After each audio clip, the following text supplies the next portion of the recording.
Let's make tiramisu. In its simplest form, tiramisu is traditionally espresso-soaked ladyfingers layered with a rich cream and dusted with cocoa powder. So let's tackle the ladyfingers first.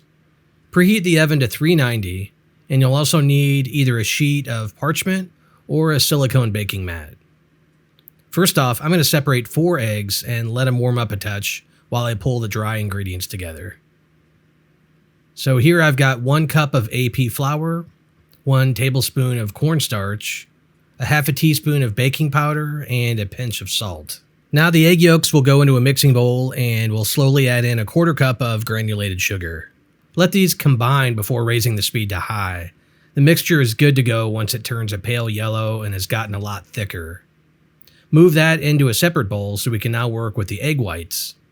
I'm going to whisk these on high until we have soft peaks and then gradually add a half a cup of sugar. Continue on high until you've reached the stiff peak stage. Now I'm going to gently fold in the yolk mixture by hand until just combined. It's best to do this in stages. Once combined, I'm going to add in the dry ingredients the same way, nice and gentle until the mixture comes together. Ideally, these should be piped on with a pastry bag with a larger tip, but I'll show you an easy workaround if you don't have one handy. Just use a 1-gallon Ziploc bag and cut about a 1/2 inch off one of the bottom corners. It's not ideal, but it's surprisingly effective. For the custard, this is going to look very familiar. Here I've got 4 egg yolks in a heat-proof bowl. To this, I'm going to add a 1/4 cup of sugar. Now I'm going to mix these over some boiling water. As they cook, the mixture will thicken into a custard-like consistency. Usually this goes for around 10 minutes.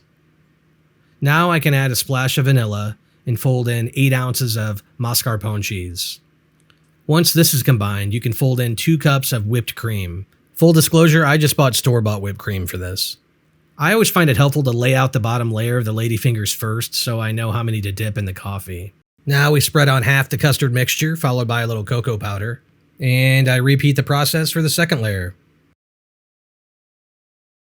Definitely let this sit and chill in the fridge for about 3 hours before serving. Overnight is always preferable.